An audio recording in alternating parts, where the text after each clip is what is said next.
So shalom, my name is Rabbi Johnny Solomon. I'm the Chief Learning Officer at WebYeshiva.org, and I'm thrilled to welcome you to this class, one of the 24 different classes ahead of Pesach this year. We have a range of teachers addressing all the main categories of the Seder, both the Haggadah aspects of the Seder, the halachic aspects of the Seder. So if you've yet to register for some of those other classes, feel free to do so.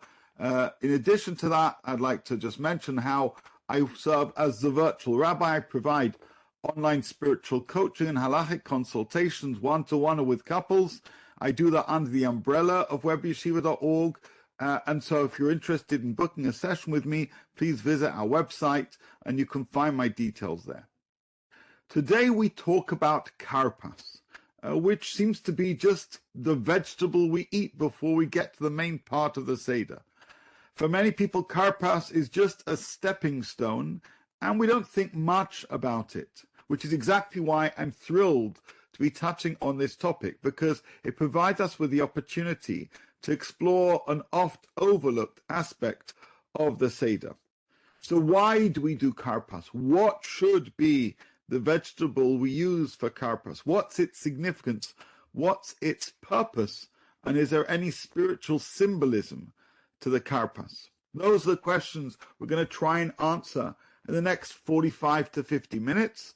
Those of you who have attended my classes before should know that while I try and present content, I'm delighted if you pause me, if you have a question, insight. I'm thrilled if you have any feedback about an idea that I'm sharing, or if you want to challenge something, that's absolutely fine too.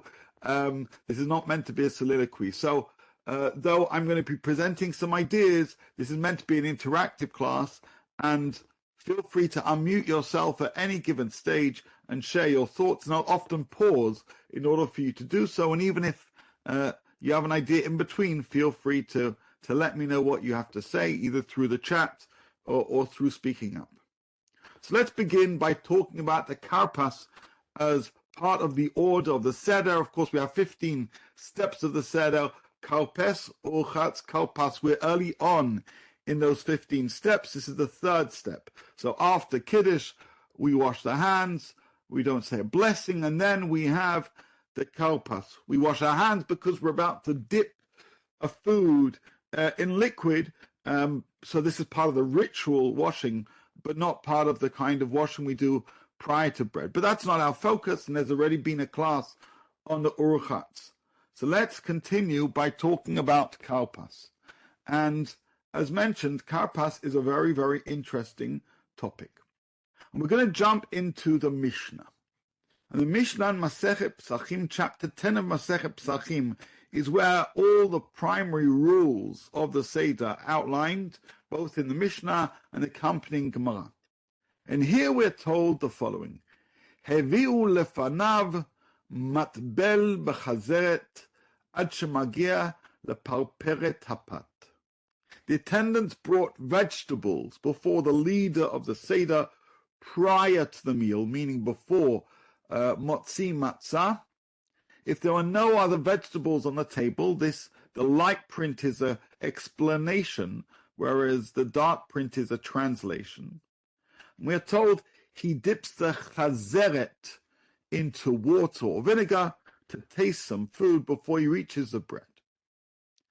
If we're just reading this Mishnah, this seems to be talking about a ritual of the Seder leader, or perhaps also the Seder participants, taking a vegetable, dipping it into something or another. It says metabel, although it doesn't tell us into what. The commentary tells us water or vinegar. And then we're told that it happens before reaching the matzah. The word used to describe this vegetable is not karpas. Instead, it says chazeret. Can you see that there? So the Mishnah refers to chazeret, and this is the vegetable that we use, which we eat and which we dip before we reach the motzi matzah. Now, on a Seder plate, we'll often have chazeret featured. But I don't know about you, but in my Seder, I always wonder, what is the chazeret? It's mentioned on the Seder plate often, but in fact, there doesn't seem to be a separate moment for the chazeret. And part of our learning tonight is going to crystallize what is chazeret, no less than understand what is Karpass. But what is clear from this Mishnah is there's an instruction to take the chazeret early on in the Seder and to dip it and to eat it, which is basically what we do with Karpass. But it seems to be that the rabbis of the Mishnah didn't get the memo that we now call it Karpass. And that's an interesting question. The second question is, why? Why do we do this? Why do we take a vegetable and dip it into something, as we mentioned, perhaps water or vinegar, before the beginning of the meal? It seems to be a very strange thing to do, very unusual. Most times I start a meal, I wash my hands, and then I have bread, and it's accompanied by other vegetables. Why would I start a meal with vegetables and eat it in an unusual way? Well, Rashbam, Shmuel ben Meir, the grandson of Rashi, wrote a commentary on Tractate Psachim. It's actually the primary commentary on Tractate Psachim. And he explains on the Gemara there what he understands to be the purpose of the chazeret. And here I'll translate. Here I'm looking at the second text on this first slide. Kodem shiagia lo ota chazeret shu ochel, achar matzah shu mavarech al achilat maror. So he says, 1 second. I need you to understand there is two chazerets in the meal. One is before, early on, at the beginning of the Seder, what we nowadays refer to as Karpass, and the other is later on, which is what we call the maror. So chazeret seems to be the word for also Karpass and also maror. And he says, well, how do I know that we are talking about two different vegetable eatings? Because here the Mishnah talks about a vegetable before the bread, and we have a verse, Amatzot u'marorim yochlu, from which we learn that you have the maror afterwards. Bitchila matzah v'achar kach maror, which teaches us that there are two vegetable eatings. One is before the bread at the beginning of the Seder, which we nowadays call Karpass. One is later on, which we call maror. Then the question is, so why do we begin the meal prior to eating the matzah with a vegetable? And why do we dip this vegetable? And I've put this in bold. It says, V'tivul rishon zeh kedei sheyakir tinok v'yish'al. And this first dipping of this first vegetable is intended to make the children notice, or the baby notice, literally, v'yish'al, and ask questions. Ask questions of why are we doing this? Why are we dipping vegetables? She'en b'nei adam regilim le'echol yerek kodem su'uda. Because it's not usual for a person to begin the meal with a vegetable before formally starting the meal. So what we have here is a Mishnah talking about chazeret, referring to the vegetable that we nowadays call Karpass, and the Rashbam explaining that that's not the maror that we have later on. This is something beforehand. And what do we do with this thing beforehand? We have a vegetable before we have the bread, which is what we call Karpass, and we actually dip it in water or vinegar. And this is done for the children to ask questions. Now, a question which a number of our sages ask is, well, which is it? As I write in the English, is the child asking the question because people are dipping the vegetable, or because they're eating a vegetable before the start of the meal? You'll see Rashbam says both. V'tivul rishon zeh kedei sheyakir tinok. The first dipping is for the child to pay attention and to ask, because it's not usual for people to have vegetables before the beginning of the meal.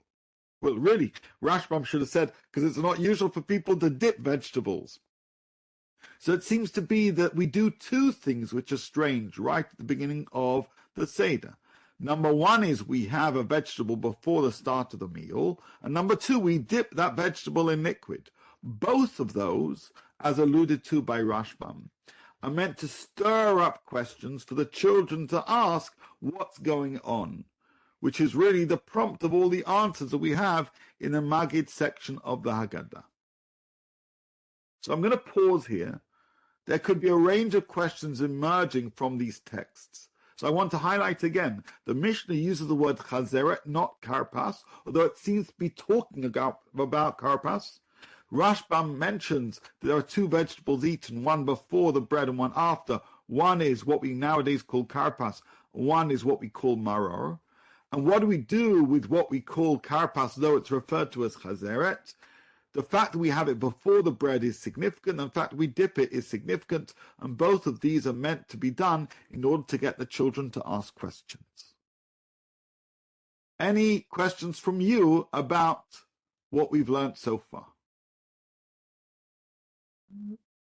I'm wondering if why particularly to get the children to ask questions, why does it have to be particularly this thing that was picked? I mean, I hear what you're saying, that they didn't eat before the meal, usually vegetables, but I don't think, I mean, that doesn't sound like such a, satisfying answer. I mean, today people eat salad, I don't know. Right. Now, there are reasons people often give about why we have karpas, because it's like a fancy hors d'oeuvre that people used to have in the rich feasts of yesteryear and perhaps even till today. And that's an answer that's familiar.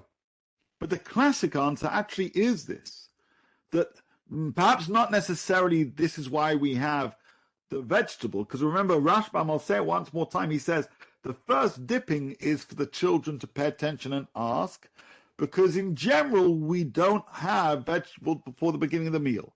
So I would agree, when you read the Rashbam carefully, it's not so much the eating of the vegetable, but the dipping of the vegetable, which is why, of course, that's the question which is featured in the Manishtana.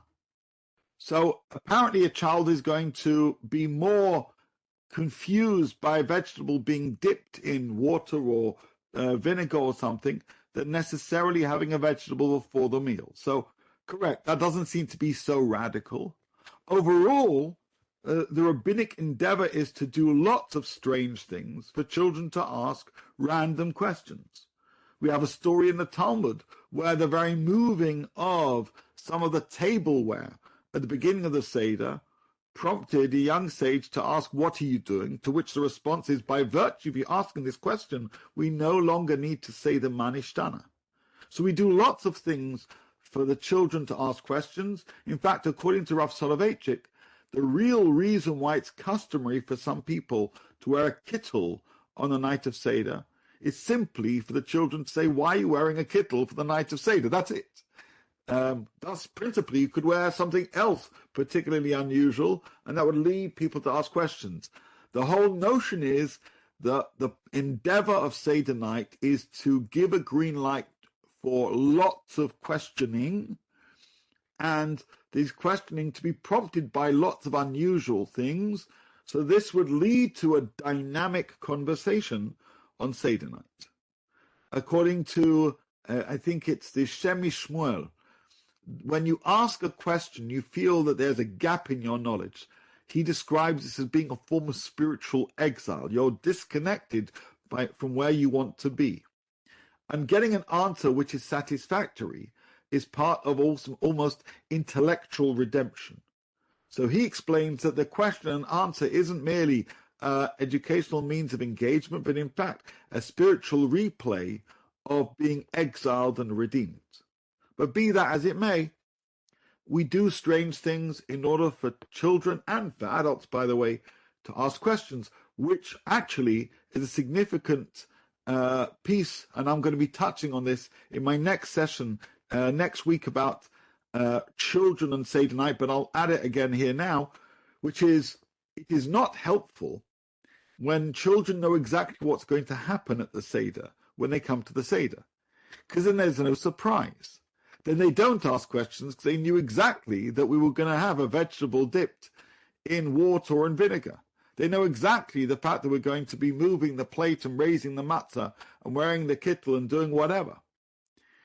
In fact, according to Rabbi Yaakov Kamenetsky, we do wrong when we over-educate children ahead of Seder night, because it means they're not in the moment of Seder night. Instead, they're following the script of Seder night. Instead, Seder night should be spontaneous, where people are surprised, where they ask questions which haven't been planned, and where dynamic conversation takes place between the older and the younger, or between peers for that matter. Any further thoughts or questions about these texts?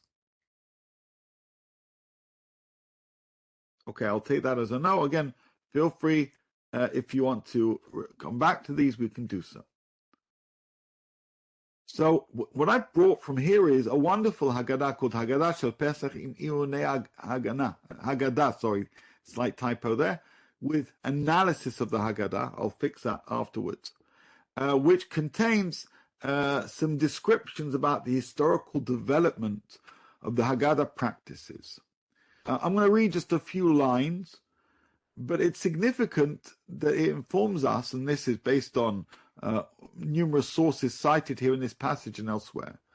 בגמרא לא נזכר סוג ירק מיוחד לטיבול ראשון.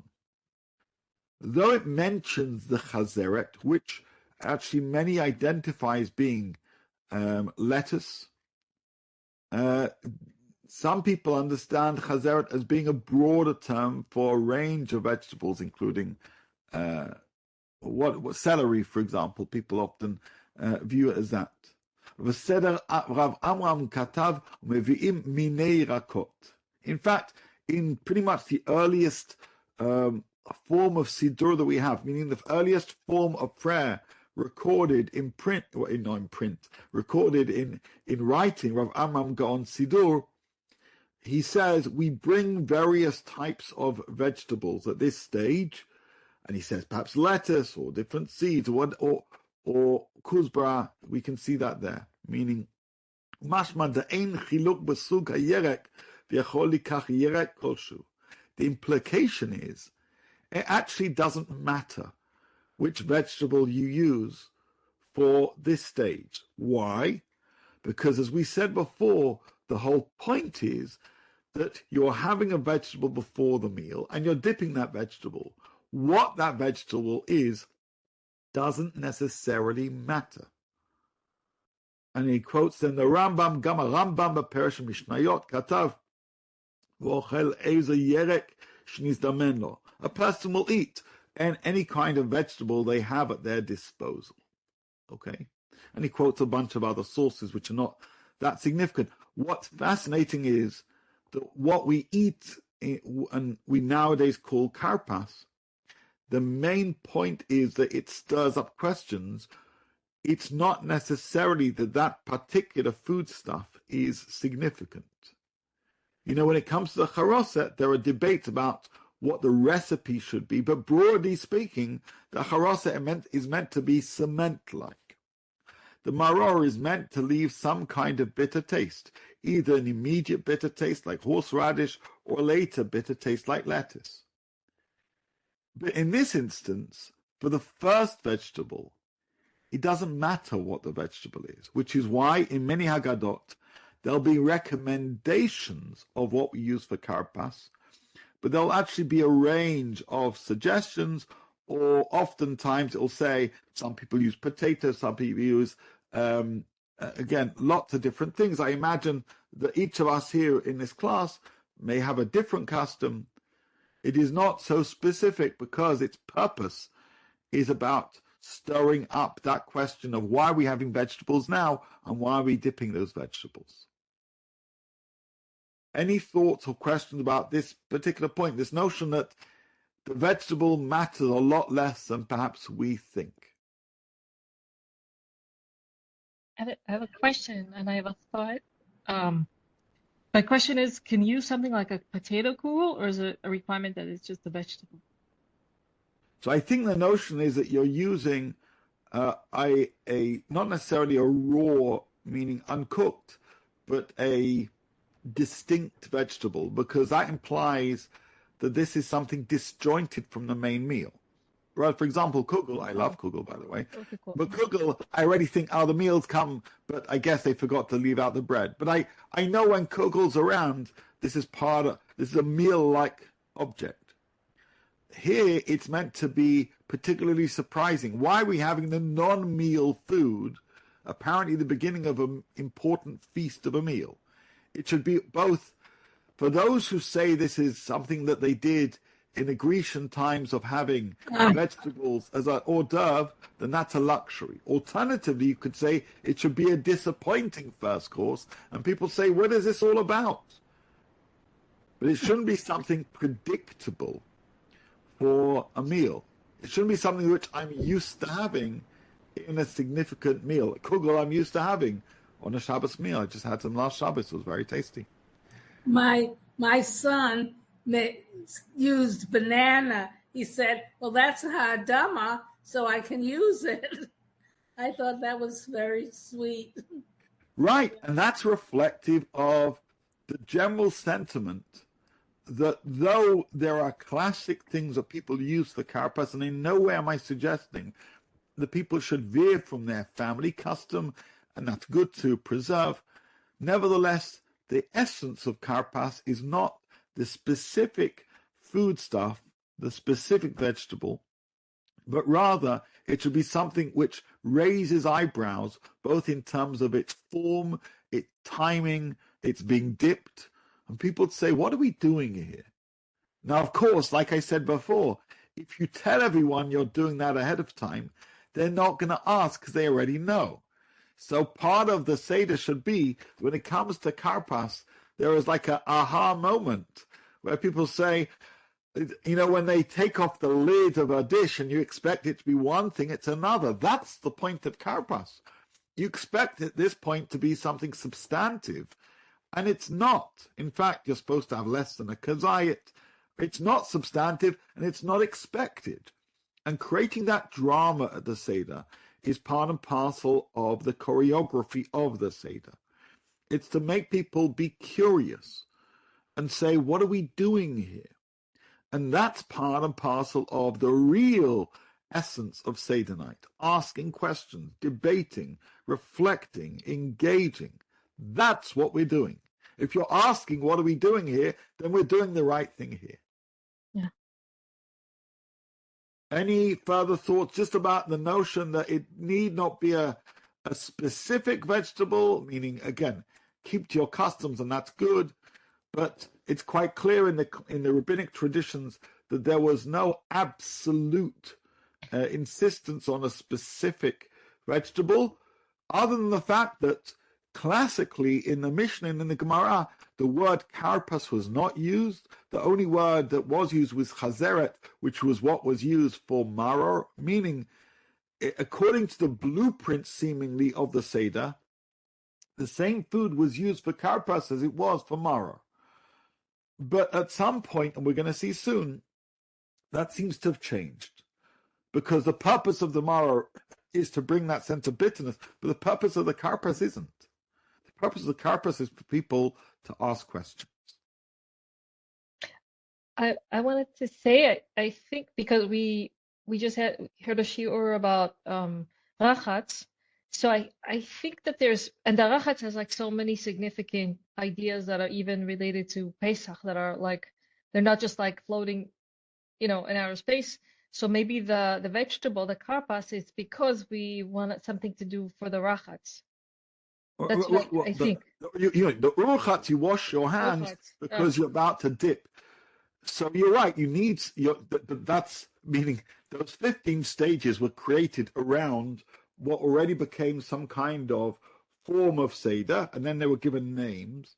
So yes, urchatz is connected to karpas, but if you were to dip a banana, or if you were to dip some celery or cucumber or potato, that wouldn't necessarily matter. So they are definitely bound together. One relates to the other, one prepares for the other. But urchatz doesn't define what the vegetable is going to be in karpas, merely that we should do something with an awareness that this is what we do when we dip food, which of course is also part of the letting kids ask questions like, why are we washing our hands but we're not having bread? Because that's what we used to doing.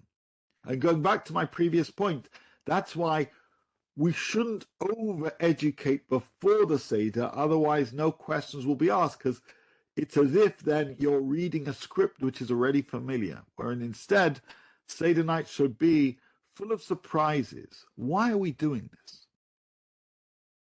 Now, we mentioned that neither in the Mishnah nor in the Gemara is the word Karpass used with reference to the Seder. That's super important. We're now going to explain how that came into play. Yoshua,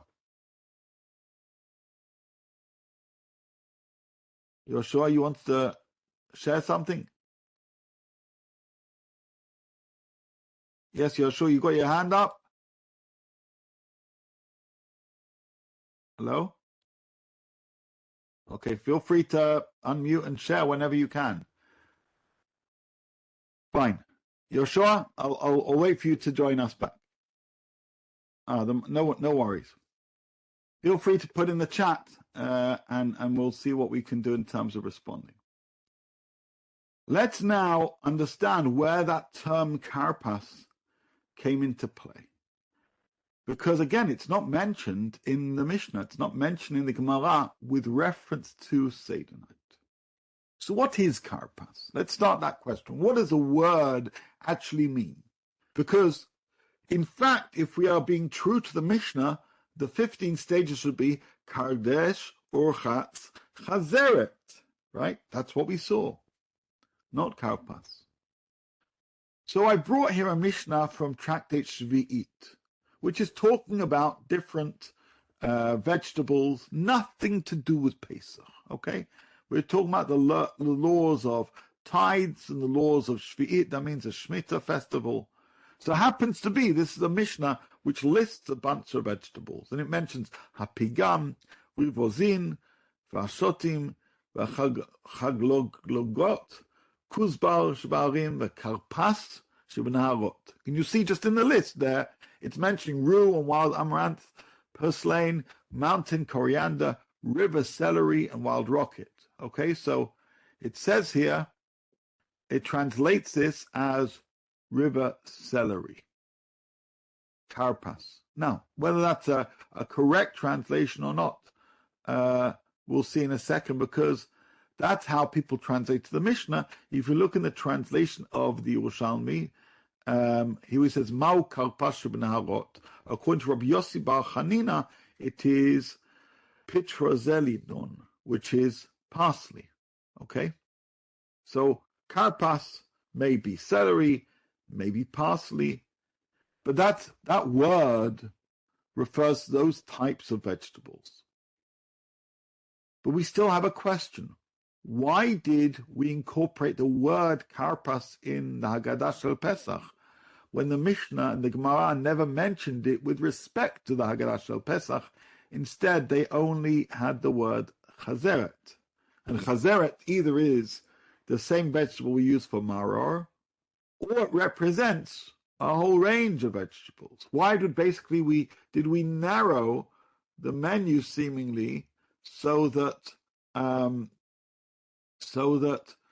we don't either have that range, or why do we choose to use the word Karpass intentionally rather than necessarily the word Chazeret? That's our question. Basically, where did the word Karpass come into the Haggadah Shel Pesach? So we go back to the Haggadah Shel Pesach in Iyonei Haganah. It's a Haggadah, sorry. Again, I made a mistake there. By Rabbi Chaim Benish, who explains the following.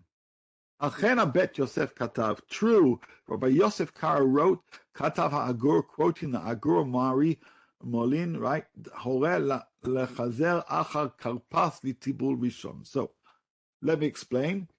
Though we said chazeret, in principle, is the same word that we refer to the maror, and though that could be understood to refer to lettuce, it was generally explained to be any vegetable, because the purpose of the chazeret the beginning of the meal was for people to ask questions, so it didn't really matter what vegetable you use. That being said, in the medieval period, we find that there's a preference of certain types of vegetables, specifically karpass. We saw there that could mean parsley, or it could be perhaps celery, but not necessarily all the other vegetables that we mentioned. Again, we're not talking about being halakhically prohibited. We're talking about a certain spiritual preference that seems to have occurred in this period. Why? Why are these being chosen? And in particular, as it says, ki eina maror. According to the Mishnah, the chazeret, meaning the karpass, was the same vegetable as a maror. Then some people were using different vegetables just for the sake of it, and also because the main purpose was for kids to ask questions. And then there seems to be a shift of narrowing down the vegetables being used and choosing the word karpass to reflect that narrowing down, thereby prompting people to primarily, or depending on where they live, but primarily have things like parsley or celery, which is often amongst the instructions in our modern day Haggadot. Why did that happen? Well, the simple answer is, and this is perhaps radical for us, precisely because the first vegetable we have in the Seder is not necessarily symbolic, and since it's primarily there to stimulate questioning, thus, in principle, any vegetable would do, the rabbis, when developing the Haggadah Shel Pesach, when developing the Seder as a formal series of steps above and beyond the Korban Pesach and the Maror and the Matzah, they wished to create symbolism. And they said, karpass, the name of that vegetable we know, which is either parsley or celery, actually contains the letters samach and pei and reish and chaf. Now the word pei, reish, and chaf, you can see this here, parech, is a word that's found in Shmot, describing the hard labor of our ancestors. And the letter samach, though it literally means 60, is understood to refer to the quantity of the Jewish people who were enslaved in hard labor. And so karpass was chosen as a category of vegetable to give symbolism to a vegetable which technically need not be symbolic, other than its purpose of being there for the children to ask questions. So I'll go through that again. The Mishnah only talks about chazeret. It identifies a same vegetable that you use at the beginning of the meal, which is what we now call karpass, and at maror. And why do we do that? For the children to ask questions, and we dip that vegetable. And as a result of that, any vegetable... Use your marker. Could you use your marker to show the places? With pleasure. Apologies for not doing so until now. Thank you. So, let's see if I can do that. There you go, annotate. So I'm just reviewing beforehand, and then I'm going to come to this text once more. So we said that the Mishnah talks about chazeret, and thereby implies that you should have just one vegetable, which is lettuce generally, for the karpass and for the maror. But precisely because the first vegetable actually was simply there to stimulate questions, it opened the doors for any type of vegetable. But then came along a range of rabbis in the 13th, 14th centuries and said, actually, maybe we wished for this vegetable to be symbolic. Because can you see the word karpass, which I'm now underlining? I hope you can see that now. That word karpass, which reflects a certain type of vegetable, namely parsley or celery, contains the letters of parech, which means hard labor, and samach, referring to the quantity of Bnei Israel who were enslaved in Egypt.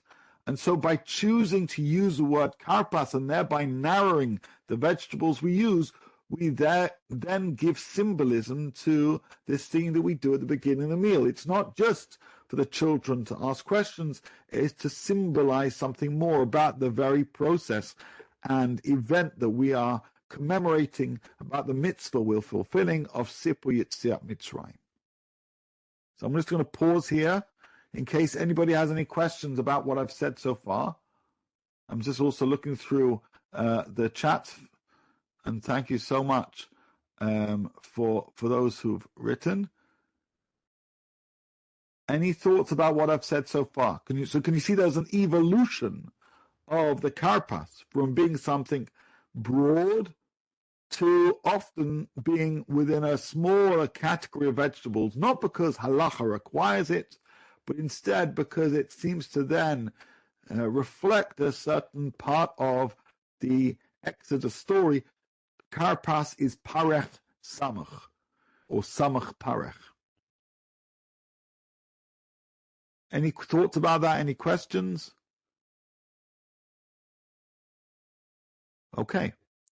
Well, if that's the case, then we understand why halachic codes basically dropped the word chazeret as a word for the vegetable to be used at the beginning of the meal and replaced it with the word karpas. So here we have, on the bottom of this first paragraph, Al pi zeh katav b'Shulchan Aruch, the Shulchan Aruch, written by Rav Yosef Karo. You can use karpas or yerek acher, which means technically you can use all vegetables. That's fine.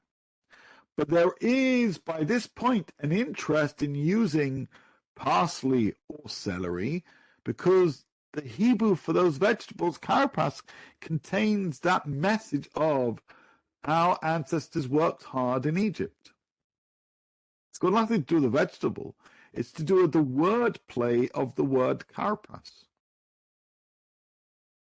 And so we then find in the earlier versions of the Siddur and the Haggadah, the word karpas starting to appear. As it says in the second paragraph, Minhag lekichat karpas letibul rishon. Therefore, the custom of taking parsley or celery as a first dipping vegetables, and I'm pointing here, hopefully you can see that, נמצא כבר בספר מנהיגות לרב אשר מלוניל, וכן במחזור ויטרי, בסימני הסדר בשם רש"י, and there we have the Kadesh Urchat Karpas, not Kadesh Urchat Chazeret. And furthermore, in the third paragraph, Besefer Manhig, again, another important collection of customs. The medieval period, Katav Remez Acher Leminhag Lekichat Karpas Letivul Rishon, Siman Lavadat Parech Behefech Hativa. Right? This refers to the hard work. So, what's fascinating is Karpas is a more modern innovation from what was originally mentioned in the Mishnah. The Mishnah, written around about the year 200 of the Common Era, talks about using a vegetable twice. And there's something actually interesting about using the same vegetable. One, for no particular purpose other than to prompt questions, and the second, in order to demonstrate the bitterness of Egypt. But because the first one need not be bitter. And as a result, it's really there to prompt questions. Different people in different countries with access to different vegetables use different vegetables. And then perhaps because there was so much variation, maybe that could be the case. But also in addition to the fact that the word karpas contains the letters of shishim and parech, our rabbinic authorities lean towards using a subcategory of vegetables which are called karpas because the name itself teaches us something about the story. So I'm just going to look at the chat because I know I was just rambling on. And I really appreciate the messages. Some are public, some are private. So I'm just noting that there. And as mentioned before, we're not meant to have a large amount of the karpas. We're supposed to have less than a kazayit. And arguably, yes, it's correct. One of you just mentioned in a private message. Maybe by virtue of using a different vegetable for karpas, it means that the maror takes on its own identity, which of course is a biblical commandment, or at least it's a commandment drawn from the Bible. So, and as mentioned by Ilani, yes, there seems to be almost an endeavor to not restrict people, but to create a slightly greater form of unity. That's true. Yes, any thoughts? I wanted to ask a funny question. I hope you okay. Since you mentioned the Karpass because of the name, Chazeret sounds like pig. So is there, like also, a reason not to use Chazeret because it sounds like pig? Or what does Chazeret actually mean? Where does it come from? Well, Chazeret is a name for lettuce. It's literally just the name of a vegetable, right? I'm not aware of any person drawing that association, and still, Chazeret is a Mishnaic word. And if you look on most Seder plates, it generally has Chazeret and Karpass, or Chazeret with, meaning that word has not been completely extinguished from our lexicon. Perhaps there was a sensitivity. I don't know. I'm not aware of it, but sometimes people seem to lean towards certain words because they sound nice, or because they carry more meaning. The word Karpass we're going to see, and this is going to be the primary work for the rest of our session, it allows for lots and lots of different meanings. So let's be clear that the choice of eating Karpass, which again is not a halachic requirement because as the Shulchan Aruch says, or yerek acher, but in so doing, it is meant to provide symbolism along with the opportunity for questions to occur early on in the Seder. Having stated that, let's go to the marker. Just 1 second. Let's now. I need to clear this. Apologies. I want to clear all these markings. Let's now think about the word Karpass, because where do we actually find the word Karpass in our tradition? The word does appear in the Tanakh. We just read it not long ago. It appears in the Gemara, in Masechet. Actually, it's Masechet Megillah. I think I may have made a mistake here too, where it says "Ul Karpass Tchelet."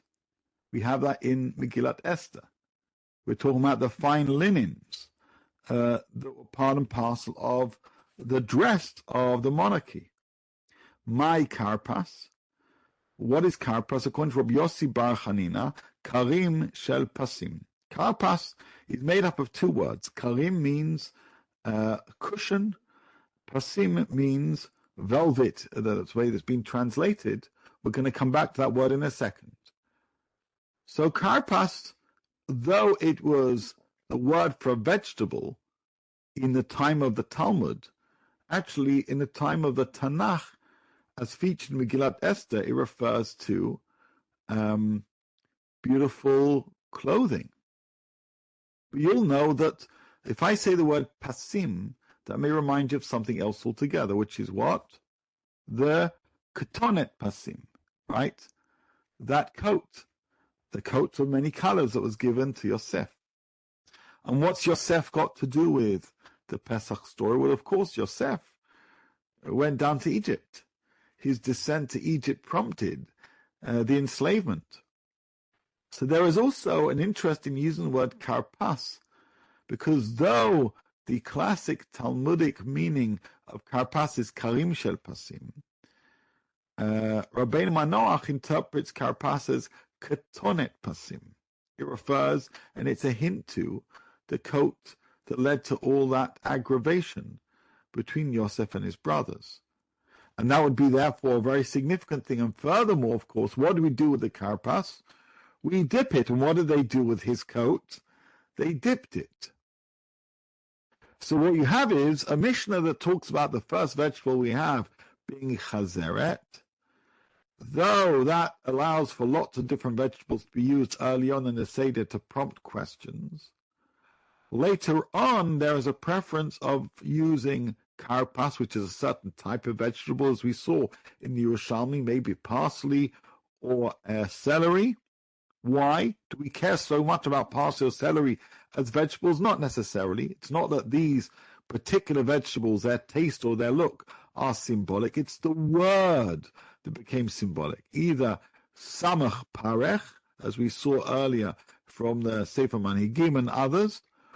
Alternatively, the word karpas hints to not just karim shel pasim, but the ktonet pasim. And so we choose a food which has a name, whose name has significance in the story we wish to tell. Is that clear? Does that make sense? Again, I don't know the extent to which people are aware of this, because we start the Seder with Karpass, and we just assume this is what we're supposed to be eating. And in fact, we could be eating almost any vegetable. It's the fact that our rabbis wished for this vegetable to carry some significance, and that's why there's slightly more unity, although not absolute. As we heard, some people have unusual vegetables, like a banana, but there's more unity in terms of what is eaten. But it's because the name itself, Karpass, is meant to teach us something about the evening, about what we're commemorating. Now, having said this, what we're now going to do is turn to a different sefer called Seder Aruch. And this has a number of pages of different hints, meaning different lessons that we can learn from the word Karpass. The shift from Chazera to Karpass was not the preference of vegetable, but instead the preference of word. So what do we learn from the word? Well, the first one we mentioned is that it contains the word parech, hard labor, a word found in the story of our enslavement in Sefer Shemot. And so the word karpas becomes a word which teaches us something. That's Aleph. Can you see that there? I'm going to do some annotation again. So Aleph here is what we just said before about the pareh. Let's now go to Bet. He gives a whole range of suggestions. What does Karpass also mean? These are all separate and independent suggestions. Karpass, he suggests, manichim ktrufa al makah. I've lost my mouse for a second.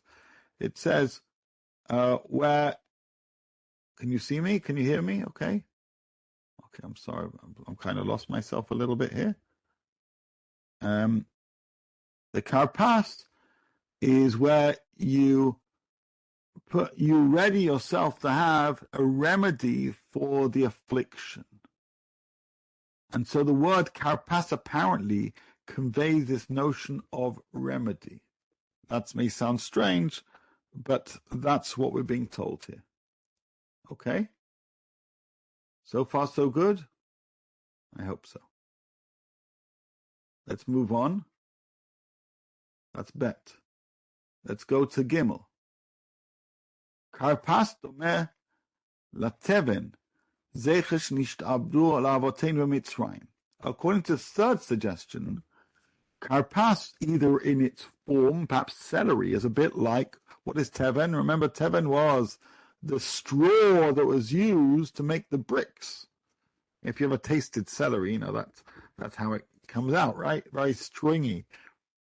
And so the idea, according to this suggestion, and this is quoting the Rokeach, if you see source number 6 at the bottom, we begin the story of the Exodus by talking about the hard labor. Practically speaking, we could use any vegetable, but we choose Karpass because this particular vegetable has this sense of, has this fibrous way of being a bit like the things that we need to use for the bricks. Okay, the things that we used. I'm just looking at the chat.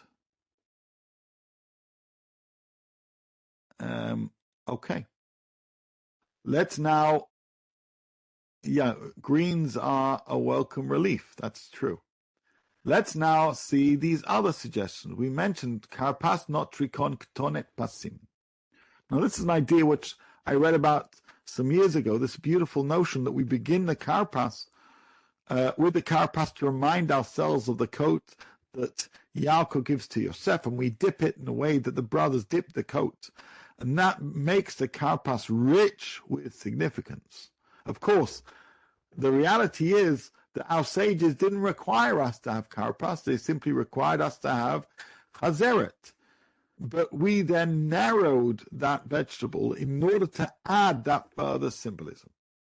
So that's the explanation there. Now, if you look at Daled, and here I'll just annotate, so we are just over here now.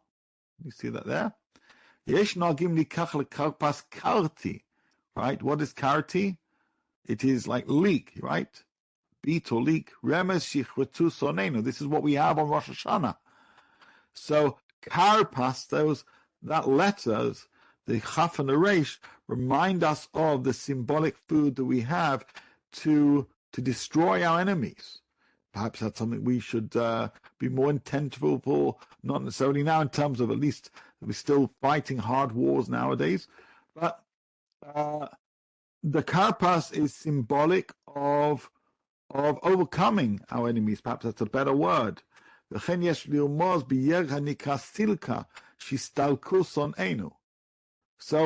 this explanation kind of brings the symbolic foods we have on Rosh Hashanah to the symbolic foods of Seder night. It's the same thing.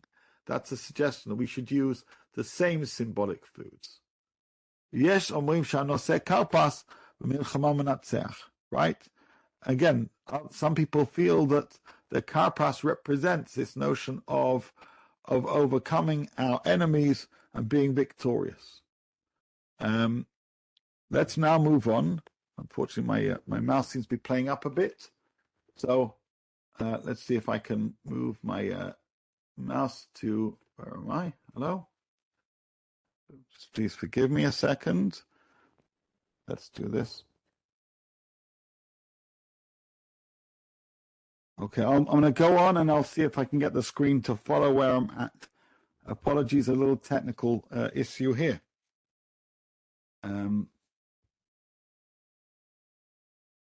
There are those who say the word Karpass, I'll share this with you when I can, has the same gematria, the same numerical value as Shin Samachay, which is 365, which is the number of negative mitzvot, the things we're not supposed to do in the Torah.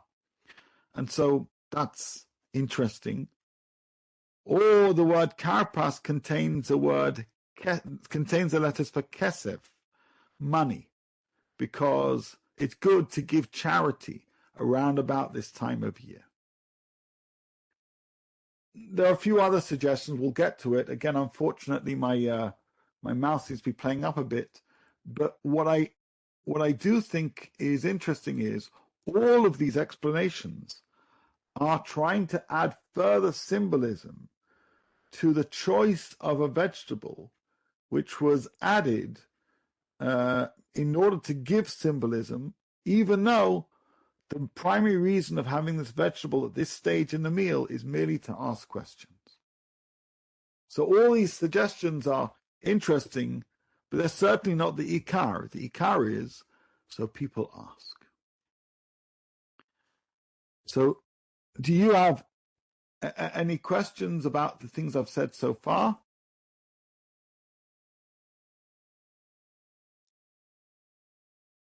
Anybody? All a bit quiet. Okay. Well, I think we're about to wrap up. Apologies again for the slight technical blip that seems to have occurred. But I hope that this has been of interest in terms of making sense of the Karpass and what we use, and why we do what we do, and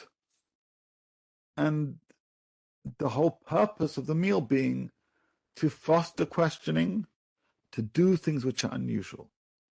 And that therefore, to go back to one of the points made, if ourselves or our children or our grandchildren are already well versed in these differences, then it behooves us to add more difference for more questions to be asked.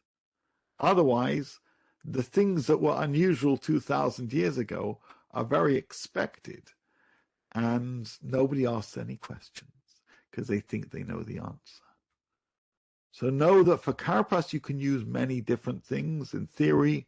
Nowadays we have a more limited selection, at least if we choose to take the definition for this symbolic reason. Whatever you do, make the beginning of your Seder interesting enough that people would say, something different is happening here. We shouldn't have to read the Manishtana. We should be saying Manishtana, not saying the Manishtana. We should ourselves be saying, noticing difference, raising questions, being curious. It's a night of asking questions. It's a night of exploring answers. And part of them may be the questions and answers we raised tonight, and perhaps more as well. Why would we choose Karpass if Chazeret is fine? Because we want to talk about the hard labor. What was the hard labor? And then that needs to be explained. Why would we wish to use Karpass? Because it hints to the Ketonet Pasim. Why? Why do we want to do that? Because we need to tell the story of Yosef. So the very question of if the Mishnah only talks about Chazeret, but we choose to use Karpass, should give rise to a whole series of discussions. Okay. Any final thoughts? Rab, if I could just ask, so by changing from Chazeret to Karpass, we've actually limited the choice of vegetables in order to add meaning. Yeah, Did you say like that?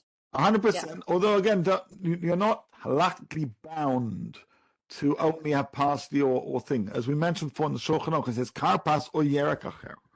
But yes, there's a leaning towards meaning, conveying vegetables, right? Symbolic vegetables, above and beyond any vegetable. Because if we're going to ask a question, it shouldn't just be because we're doing things different. It should be because we're doing things different, and this thing Karpass represents Parech, or represents Ketonet Pasim, or represents whatever. And as with all the other things too of the Seder. Right. Thank you. Pleasure. Okay, my friends, I think we're going to wrap up. What I'm going to do is I will upload this handout onto the WebYeshiva website. Where you registered, it will be there. However, you can also write to me privately if you'd like this material or the other material. My email address it should be there for you. For those who registered, I already wrote a message just to welcome you, and you can find my email address on the website or find me anywhere else on social media, whatever. So if there's more I can send you, feel free. My pleasure. We should all be well. Pesach Sameach. And next week, I'll be talking about the halachot of children at the Seder, which is a very, very important and significant topic. Sorry for the technical blip. And for those who wish, I'll upload this immediately afterwards. Take care, everyone. Thank you. Thank you so much. It was great. Pleasure. Bye-bye. Bye, everyone.